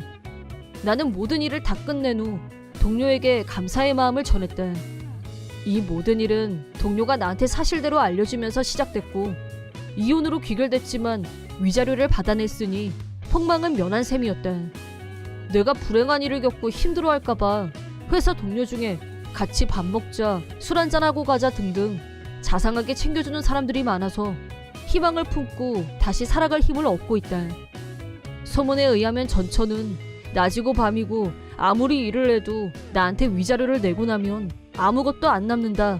사는 게 아니라면서 일하다 말고 미친 사람처럼 소리를 지르는 바람에 그 자리에서 바로 잘렸다고 한다. 하지만 친정 부모님이 도와줄 리도 없고 그래도 살려면 자기 힘으로 돈을 버는 수밖에 없는 처지. 또 돈을 벌면 그 돈은 자동으로 나한테 입금이 되는 악순환의 연속. 호스트바는 죽었다 깨어나도 다시 못 가볼 테고 살아도 사는 게 아닌 지옥 같은 생활이 계속되겠지만 이 모든 건 자업자득일. 나는 남편과 둘이서 아파트에서 살고 있다. 가까운 곳에 언니가 살고 있는데 가끔 조카를 나한테 맡길 때가 있다. 언니는 간호사로 맞벌이 부부인데 형부는 출장이 많은 편이었다. 나는 프리랜서로 자택근무를 하고 있기 때문에 시간 조절이 자유로운 편이었고 가끔 조카를 보는 건 큰 어려움이 없었다. 이 아파트로 이사 온 지 반년 정도 됐는데 같은 아파트에 사는 주민 중에 아침에 쓰레기 버리는 시간이 자주 겹쳐서 안면을 트고 소소한 얘기를 나누게 된 여자가 있었다. 이름은 왕재숙이었고 아직 1살도 안 된 갓난아기가 있었다. 아이를 어린이집에 맡기고 싶지만 근처 어린이집은 정원이 이미 다 차서 들어갈 수 없었다고 했다. 양가 부모님도 모두 멀리 계셔서 아이를 맡길 형편이 안 된다는 말도 했다. 왕재숙 씨의 얘기를 들으며 나는 가끔 언니가 조카를 데리고 와서 내가 봐줄 때도 있다고 별뜻 없이 대화를 주고받았다. 프리랜서로 집에서 혼자 일하다 보니 사람을 만날 기회가 별로 없는 나에게는 특별한 일은 아니지만 아침마다 왕재숙 씨와 사소한 얘기를 하는 게 작은 기분 전환이 되기도 했다. 하지만 이 사소한 만남이 나중에 큰 문제를 일으키리라고는 전혀 예상하지 못했었다. 어느 날 평소와 다름없이 아파트 복도에서 왕재숙 씨와 마주쳤는데 나한테 아이를 봐줄 수 있냐고 물었다. 남편분 혼자 수입으로는 경제적으로 힘들다면서 파트 근무라도 잠깐씩 하고 싶다는 거였다. 심정은 충분히 이해할 수 있지만 왕재숙 씨 아이는 아직 돌도 지나지 않은 아이였고 조카를 돌보는 것과는 차원이 다른 문제여서 무슨 일이 생기면 책임질 자신이 없었다. 더구나 왕재숙 씨와는 아직 아침에 잠깐 인사를 나누는 정도의 가벼운 사이에 불과했고 아이를 맡아줄 정도의 친분은 아니었다. 그런 이유로 그러겠다고 말할 수 없었다. 나는 솔직하게 조카는 유치원생이라 특별히 손이 가는 게 없어서 네일을 하면서 애니메이션 같은 거 틀어주면 되는 정도인데 갓난아기는 돌볼 자신도 없고 집에 있지만 대부분 일을 하고 있기 때문에 도움을 줄 수 없을 것 같다고 선을 그었다. 그러자 왕재숙 씨가 갑자기 돌변하더니 진짜 실망이다. 완전 사람 차별이네. 자기 언니네 애는 봐줄 수 있지만 친구네 애는 봐줄 수 없다 이거야? 어이 털리네. 라면서 왕재숙 씨는 일방적으로 화를 내더니 쌩하고 가버렸다. 평소에 얘기할 때는 온화한 사람으로 보였기 때문에 깜짝 놀랐지만 무턱대고 아이를 맡는 건 무책임한 행동이란 생각에 이번 일은 내 판단이 전적으로 옳다고 믿었고 다른 선택은 없는 걸로 결론지었다. 그 뒤로도 아침에 마주칠 때마다 왕재숙 씨는 끈질기게 아이를 봐달라고 부탁했지만 나도 나의 원칙대로 계속 거절했다. 그러다 아침에 왕재숙 씨 얼굴 보기가 불편해서 아예 쓰레기 버리는 시간을 바꿔버렸다. 그렇게 일주일간은 평안한 날들이 이어졌다. 어느 날 유치원 끝날 시간에 맞춰서 조카를 데리러 갔다가 마트에 들러서 장을 보고 있는데 남편한테서 전화가 걸려왔다. 내 핸드폰으로 경찰한테서 전화가 왔는데 갓난아기가 우리 집 앞에서 탈진 상태로 발견됐대. 당신 지금 어디야? 뭐라고? 나 지금 조카 데리러 나왔다가 마트에서 장 보는 중이었는데 바로 집으로 갈 수 있어? 알았어. 나는 서둘러서 집으로 왔다. 갓난아기가 집 앞에서 탈진? 우리 집 앞에 왜 갓난아기가 있어? 누구지? 뭐야 진짜? 나는 완전히 멘붕이었다. 집에 도착하자 경찰이 기다리고 있었고 나를 보더니 바로 신문이 시작됐다.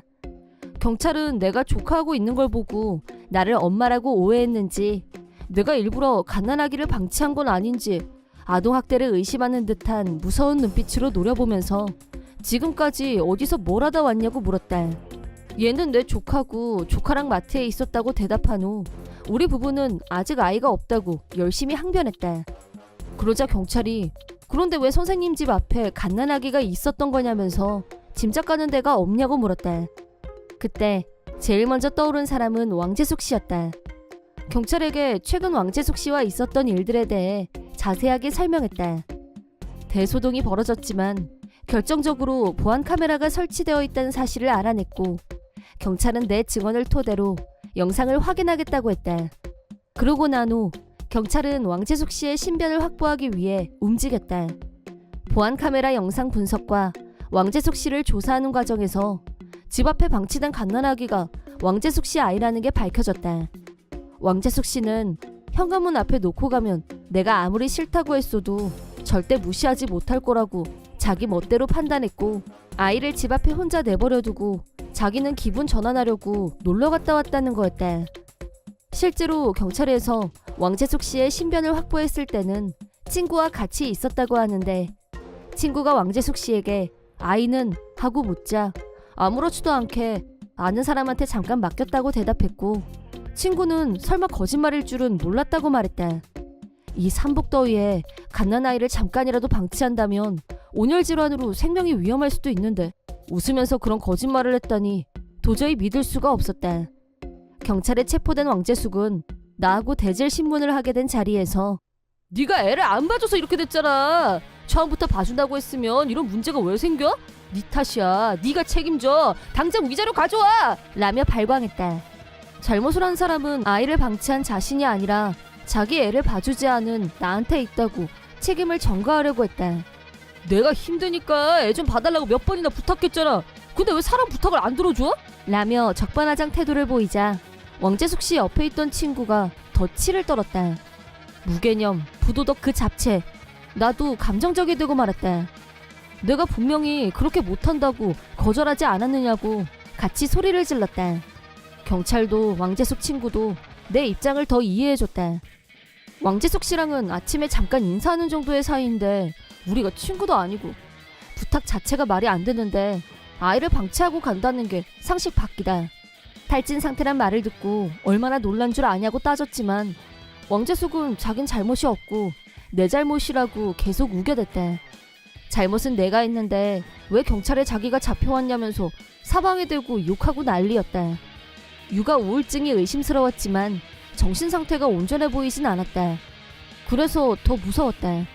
나중에 왕재숙 씨 남편이 경찰에 오자 왕재숙 씨는 더 흥분했고 그래서 혼란스러운 상황이 가중됐지만 불행 중 다행으로 아이는 무사했다. 사건 후 남편분과 먼 길을 올라오신 부모님이 나를 찾아오셨고 큰 실례를 범했다는 인사와 함께 봉투에 위자료를 넣어서 사과의 뜻을 전하셨다. 직장에 다니지 못해서 경제적으로 힘든 면도 있을 테고 수면 시간이 줄어들다 보면 정신적으로 여유가 없어질 수도 있다. 하지만 그런 것들이 아이를 방치한 정당한 사유는 될 수 없다고 본다.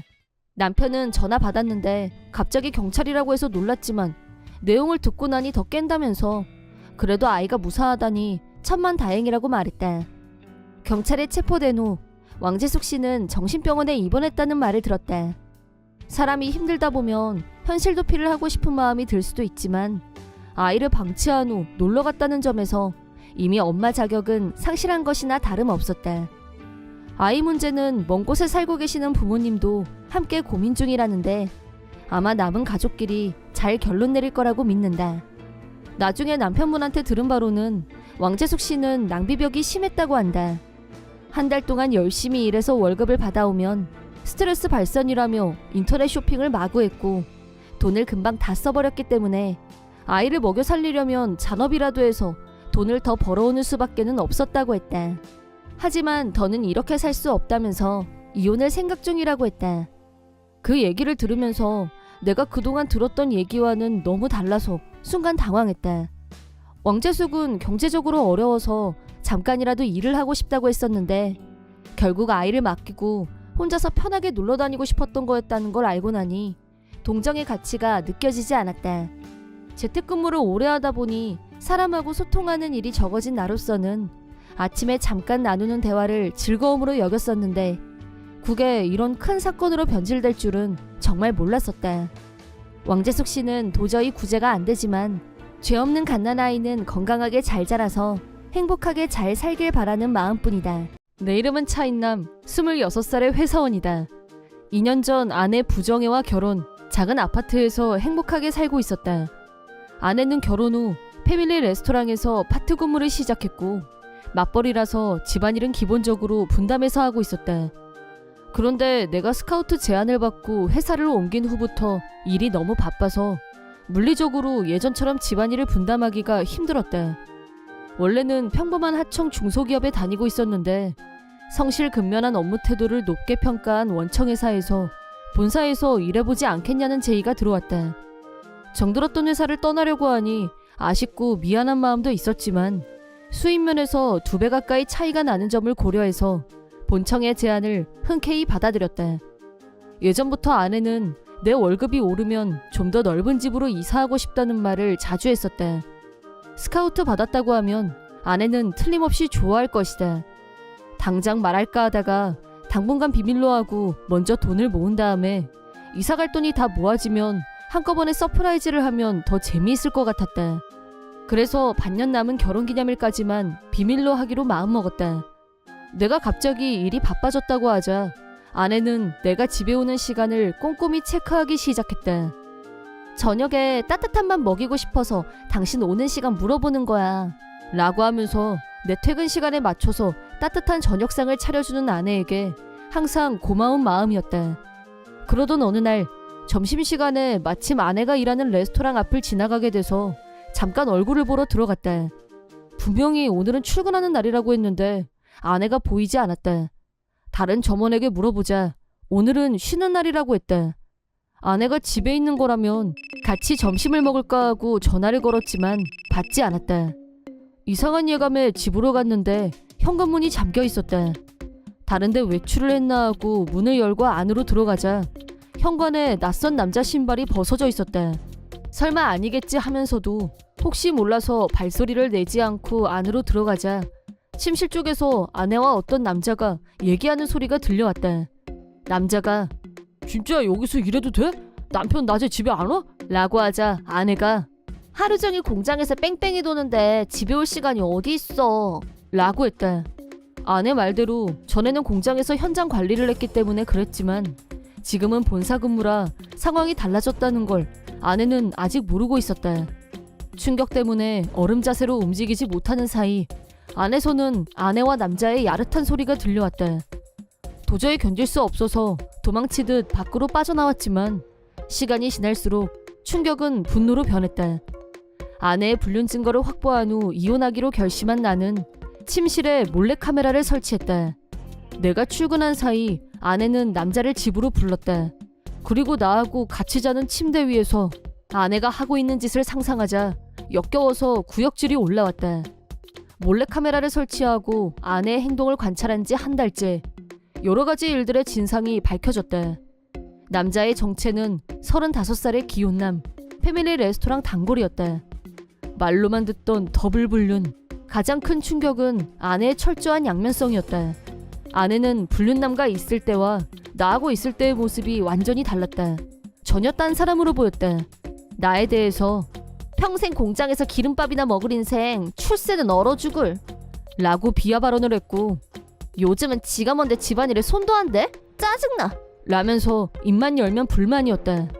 나에게 따뜻한 밥을 챙겨주려고 하던 자상한 아내는 모두 거짓이었다. 아내의 본성을 알고 나자 그동안 속으면서 살았다는 생각이 들었고 분노는 날로 커져갔다. 충분한 증거가 확보됐고 드디어 아내에게 이혼을 선언할 때가 다가왔다. 하지만 내가 당한 배신을 생각하면 이렇게 쉽게 이혼하는 건 불공평했다. 아내에게 이혼 선언을 하기 전날 나는 침실에 비밀 무기를 설치했다. 그날 나는 회사에 유급 휴가를 낸 후 아내가 파트 근무하는 패밀리 레스토랑에서 노트북을 펼치고 두 사람의 행동을 동영상으로 체크했다. 아내와 불륜남이 침실에 들어간 타이밍에 다른 점원이 들을 수 있게 볼륨을 키웠다. 이상한 소리가 나자 점원들이 왔고 나는 화면을 보여주면서 아내가 단골 손님과 불륜 관계라고 폭로했다. 황당해하는 점원들을 뒤로하고 나는 다시 집으로 향했다. 현관에 들어온 나는 큰 소리로 부정해! 아내 있니? 라고 소리쳤다. 그러자 침실에서 우당탕하는 소리가 들려왔고 숨을 시간을 주면서 천천히 침실로 향했다.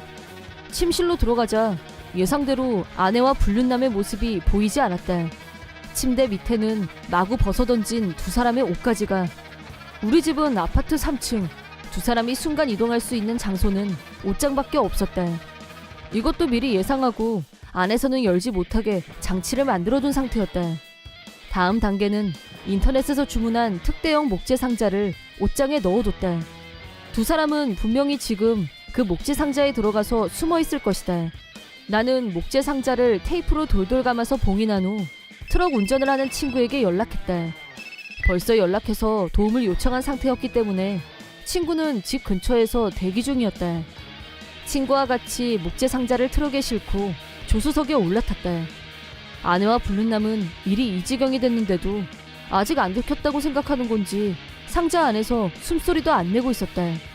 그래봤자 이미 상자 안에 든 쥐, 절대 빠져나갈 구멍은 없었다. 나는 다음 작전을 상상하며 친구와 여유있게 잡담을 나누면서 처갓집으로 향했다. 처갓집에 도착해서 초인종을 누르자 장모가 안에서 나왔다. 나는 적당히 인사를 하고 장모한테 장인도 불러오시라고 부탁한 후 상자를 현관으로 옮겼다. 장인 장모의 목소리가 들리자 아내는 바깥 상황이 심상치 않다는 걸 드디어 깨달았는지 상자 안에서 하지마! 뚜껑 열면 안 돼! 라고 소리 질렀다. 아내의 목소리를 들은 장인 장모가 깜짝 놀라면서 정혜니? 이게 무슨 일이야? 라고 물었다. 나는 테이프를 뜯어내고 뚜껑을 연 후 일련의 사건 과정에 대해 설명했다. 아내와 불륜남은 상자 안에서 웅크리고만 있을 뿐 알몸 상태였기 때문에 상자 밖으로 나오지 못하고 있었다. 아내는 손으로 몸을 가린 후 당신 이게 뭐하는 짓이야? 이 쓰레기! 라고 소리쳤다. 그러자 장인이 쓰레기는 넌데 누구더러 쓰레기래?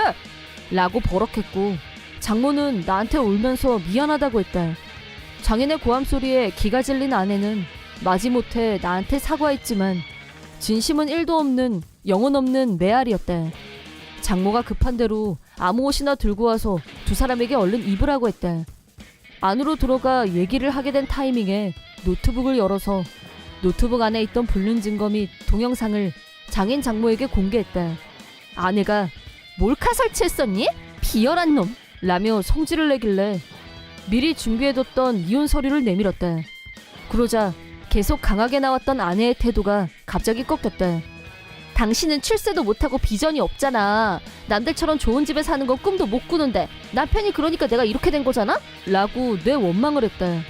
그 말을 들은 나는 아내에게 월급 명세서를 보여주면서 실은 나 스카우트 받고 지금 원청 본사에서 일해. 넓은 아파트로 이사갈 정도로 비용도 마련했는데 이사는 나 혼자 해야겠다. 라고 말했다. 그러자 아내는 그게 진짜야? 그런 말을 왜 지금 해? 나 이 남자랑 당장 헤어질게. 앞으로 우리 더 잘 지내자. 응? 라면서 눈웃음을 흘렸다. 그럴 수는 없지. 너랑은 이제 이혼을 잘해야지. 두 사람한테 위자료 청구장 보낼게. 라고 하자 아내는 난 이혼 안 할래! 라며 울며불며 매달렸다. 짜치는 아내를 무시하고 처갓집에서 나온 나는 밖에서 기다리고 있던 친구와 같이 집으로 왔다. 그 후 아내와 불륜남에게 위자료를 청구한 나는 모아뒀던 돈에 그 돈을 합쳐서 당초 예상보다 더 좋은 아파트로 이사를 마쳤다. 아내는 친정에서 쫓겨난 건 물론이고 불륜 사실이 직장에 알려졌기 때문에 사표를 낼 수밖에 없었다. 불륜남은 내가 집으로 보낸 내용 증명을 부인이 받았고 불륜 발각과 동시에 이혼. 아내와 불륜남은 서로 자유의 몸이 됐으니 본격적으로 만나려나 했었는데 두 사람 다 거액의 위자료를 떠안게 됐기 때문에 다른 건 생각할 여유가 없었는지 자연스럽게 정리됐다. 모든 것을 다 잃은 아내는 거리에 나앉게 됐는데 사이비 종교단체에 걸려들면서 불법 다이어트 약을 친구들한테 판매하려고 했다는데 그 일로 친구들도 모두 떨어져 나갔다고 한다. 하지만 아내는 그 약을 팔아야 했고 어쩌다 번 돈은 모두 종교단체에 뺏기면서 자기 벌이는 하나도 안 되는 약 장사를 계속 강요당하고 있다고 한다. 이혼 후 이사를 마친 나는 각오를 새롭게 하고 다시 일에 집중하고 있다.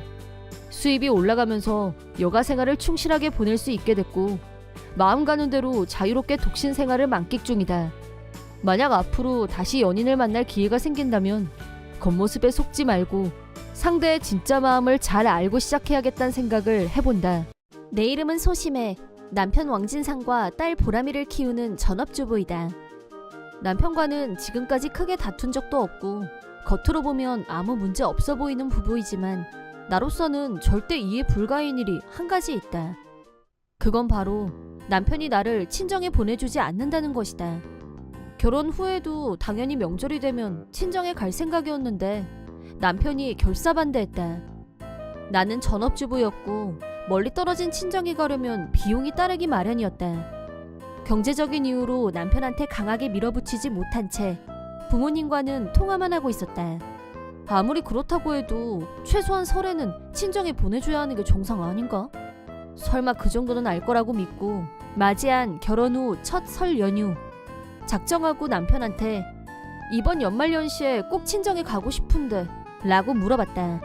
그러자 남편이 설에는 우리 집에 가야지. 며느리가 돼서 빠져가지고. 라면서 단칼에 잘라 말했다. 남편 기세에 밀려서 친정행은 포기했지만 그리고 얼마 후 임신 사실을 알았다. 해가 바뀌고 딸아이가 태어나자 친정 부모님도 첫 손녀와 만날 날을 손꼽아 기다리셨는데 딸아이를 데리고 친정에 가겠다고 하자 애를 데리고 그 먼 데를 어떻게 가? 라면서 또 안 된다고 했다. 그 뒤로도 몇 번이나 친정에 가고 싶다고 말했지만 그때마다 남편은 안 된다는 말만 반복했다. 친정에 너무 가고 싶었던 나는 남편이 안 된다고 할 줄 알면서도 계속 말을 했다. 그렇게 딸아이가 3살이 됐을 무렵 엄마와 통화를 하는데 갑자기 엄마가 기침하면서 내가 요즘 기침이 계속 나오네 라고 했다. 걱정이 돼서 병원에 꼭 가보라고 했고 병원에서 천식이라는 검사 결과가 나왔다. 생각보다 심각한 병은 아니어서 잠깐 안심했지만 이렇게 친정에 못 가고 있는 동안 엄마가 점점 노쇠해지는 건 아닐까 불안했다. 전화통화를 할 때마다 엄마는 사진 말고 우리 보람이 얼굴 한번 보면 소원이 없겠다 라고 늘 말했다. 그래서 이번이 마지막이란 생각으로 남편한테 사정해보기로 했다. 퇴근해서 온 남편한테 할 말이 있다고 하자 남편이 너 또 친정 간다고 하려고 그러지? 뻔하지 뭐. 몇 번을 말해야 알아. 안 돼. 라고 했다. 내가 대체 왜 그러는 거야? 우리 엄마 아빠가 얼마나 보람이 보고 싶어하는 줄 알아? 벌써 3살인데 한 번도 못 가봤다는 게 말이 돼? 라고 흥분해서 따지자 남편이 보람이한테는 친할머니 친할아버지가 있잖아. 너 시집 온 애가 아직도 옛날 가족한테 미련을 못 버렸냐? 라는 어느 시대에 온 건지 모를 말을 했다. 너무 놀란 나는 뭐 옛날 가족? 우리 엄마 아빠는 여전히 나한테 가족이야. 요즘 세상에 시집 왔다고 친정의 발길을 끊는다는 게 말이 된다고 생각해? 라고 분노가 폭발했다. 남편은 더 화를 내며 며느리가 됐으면 시 어른들을 공경하는 게 당연한 도리지. 벌써 3년도 더 지났는데 친정 갈 생각이 나고 말이야. 친정 생각은 싹 다 잊으라는 말 안 들려? 라는 황당한 발언을 했다. 그 말을 듣는 순간 소녀 얼굴 보는 게 소원이라는 엄마가 생각나서 울컥 눈물이 나고 말았다. 눈물로 무너진 나에게 남편은 말로 안 되니까 우냐? 애도 아니고 운다고 될 일이야 이게? 넌 대체 몇 살이 돼야 제대로 된 며느리가 되냐? 라면서 더 큰 소리로 화를 냈다. 남편과 가치관의 벽을 느낀 나는 이게 노력으로 바뀔 문제일까? 부부로서 앞으로의 인생에 대해 고민하기 시작했다. 일상에 치이고 생각이 많아진 사이 설 연휴가 다가왔고 너무 당연하게 시댁으로 향했다. 시댁에 도착하자 해마다 친정에 오는 시누이가 먼저 와 있었다. 나는 시누이가 불편했다. 이유는 심플했다. 친정에 오면 손 하나 까딱하지 않는 타입. 오래간만에 친정에 왔으니 푹 쉬고 싶은 심정도 이해하지만 시누이는 나를 대할 때 이거 해라 저거 해라 몸종처럼 부려먹었다. 자기가 해야 할 일도 나한테 하라고 명령했다. 자기 빨래, 자기 먹을 밥까지 전부 나한테 이래라 저래라 시켰다. 며느리면 그런 건 알아서 해야지. 라면서 나한테 명령조로 말하는 시누이. 한편 시부모님은 네 일인데 네가 해야지 라고 야단을 쳤지만 시누이는 들은 척도 하지 않았다. 시어머니는 항상 시누이를 대신해서 미안하다, 미안해 라며 나한테 사과하셨다. 하지만 남편은 달랐다. 시누이가 하라면 하는 거지. 라며 시누이 편을 들었다. 그날도 시누이는 늘 하던 대로 나 배고프니까 편의점 가서 뭐 좀 사. 라며 심부름을 시켰고 자기는 편안하게 앉아 있었다. 저녁이 돼서 시어머니와 같이 저녁 준비를 하는데 남편 핸드폰이 울렸다. 상대는 동네 친구인 듯했고 전화를 끊더니 나 친구들하고 술 한잔하고 올게. 라고 하더니 친구들을 만나러 갔다. 시누이는 낮술을 하더니 저녁때가 다 되도록 방에서 잠만 자고 있었다. 거실에는 시부모님과 나, 딸아이만 있었다. 지금이 기회라고 생각한 나는 시부모님께 남편과의 문제를 말씀드리기로 했다. 남편이 친정에 못 가게 해서 3년째 못 가고 있다는 말과 가치관이 너무 달라서 고민이라고 하자 시부모님은 몹시 놀라시면서 두 분이 서로 얼굴을 쳐다보셨다. 그러더니 시어머니가 실은 우리는 진상이한테서 네가 친정 부모님과 사이가 안 좋다고 들었어. 그래서 네가 친정에 안 가고 싶어 한다고 그랬거든? 라고 하셨다. 나는 절대 그런 일은 없다고 말씀드리자 시아버지가 심해야, 내가 여비 줄 테니까 얼른 친정 갈 채비해라. 라고 말씀하셨다. 그러자 그때 방에서 자고 있던 시누이가 갑자기 거실로 나왔다. 시누이는 가긴 어딜 간다는 거야? 제가 가면 내가 집에 왔어도 쉴 수가 없잖아. 라면서 나를 못 가게 막았다. 그때 뭔가 감지한 나는 시누이에게 혹시 진상 씨한테 가스라이팅 하셨어요? 라고 물었다. 누가 가스라이팅을 해? 나는 며느리가 해야 할 도리를 가르쳐줬을 뿐이야. 라고 시누이는 말했고 온화하신 시아버지가 버럭 뭐라고 했는지 그대로 말해봐. 라며 화를 내셨다. 그러자 시누이는 약간 주눅이 들었는지 결혼하면 여자는 옛날 가족은 버리고 남편 가족에게 봉사하는 게 상식이다. 라고 대답했다. 시누이 말이 끝나자 시아버지가 분노하면서 남편한테 전화를 걸었다. 남편은 시아버지가 경로했다는 걸 알고 서둘러서 집으로 돌아왔다. 시아버지는 시누이와 남편을 무릎 꿇게 한 후 너희들은 안 해. 옳게를 뭐라고 생각하는 거냐? 내가 단 한 번이라도 네 엄마 자유를 억압하는 거 본 적 있어? 라며 노발대발. 결론적으로 시누이는 명절에 친정에 와서 편하게 있으려는 얕은 생각으로 남편을 세뇌했고 해마다 나를 꼭 시댁에 붙잡아둬야 된다고 주입했다. 주범이 누구인지 알게 됐지만 그렇다고 해서 남편한테 면죄부를 줄 생각은 없었다. 시아버지 덕분에 정말 오래간만에 친정에 오게 된 나는 손녀와의 첫 대면에 감격하는 친정 부모님을 보면서 남편과 이혼할 결심을 했다. 지금까지의 상황을 말씀드리자 부모님은 네가 원한다면 친정으로 오라고 하셨다. 몇 년 만에 설 연휴를 친정에서 편안하게 보낸 후 이혼 서류를 챙겨서 남편이 있는 집으로 돌아왔다. 남편은 그날 바로 시부모님께 쫓겨나서 이미 집에 와 있었다. 내가 딸아이와 집에 들어오자 그동안 자기가 잘못한 일에 대해서 반성했다면서 바로 사과부터 했다. 하지만 나는 친정 부모님과의 소중한 시간을 남편에 의해 빼앗겼다는 사실을 용서할 수 없다고 한 후 이혼 서류를 건넸다. 남편은 상당한 충격을 받았는지 진심 아니지? 내가 사과할게. 한 번만 용서해줘. 앞으로는 가고 싶을 때 아무 때나 친정에 가도 돼. 라고 했지만 이미 결심한 이상 번복은 없었다. 내 사인이 들어간 이혼 서류를 올려놓고 짐을 싸서 나오자 남편이 따라 나오면서 계속 미안하다고 했다. 그런 남편을 무시하고 나는 친정으로 다시 왔다. 하지만 남편이 이혼에 합의해주지 않고 시간을 끌어서 시부모님께 상의했는데 시부모님은 이혼이란 말에 마음 아파하셨지만 내 입장을 생각한다면 충분히 이해된다면서 만류하지 않으셨다. 시부모님의 설득에 힘입어 남편이 마침내 이혼에 동의했다. 매달 양육비 지급을 약속받은 후 완전히 결별했다. 남편과 시누이에 대한 시부모님의 분노는 풀리지 않았고 시댁에 오는 것도 금지하셨다. 가족을 잃고 혼자가 된 남편은 외로울 때마다 보람이 보고 싶어 라면서 연락을 해왔지만 우리 부모님이 그런 말 할 때 당신 뭐라고 했어? 안 된다고 했지? 이제 그 심정을 좀 알겠니? 라고 하고 전화를 끊었다. 자기가 저질렀던 만큼 되돌려 받았으니 이제 조금은 내 마음을 이해하게 되지 않았을까? 한편 시누이는 지금까지 시부모님한테 매달 생활비를 받아서 쓴 모양이었는데 이번 일로 생활비 보조가 완전히 끊겼고 생활비가 없다 보니 빚을 냈고 매일매일 빚만 쌓여가고 있다고 한다. 친정으로 돌아온 나는 딸아이와 함께 부모님과 살면서 근처 빵집에서 파트 근무를 시작했다.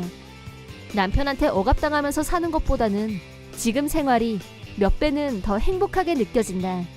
앞으로도 전 남편과는 최대한 교류하지 않기로 마음먹고 있다. 내 이름은 고연봉. 남편 한심한과 초등학교 2학년 딸과 셋이서 살고 있다.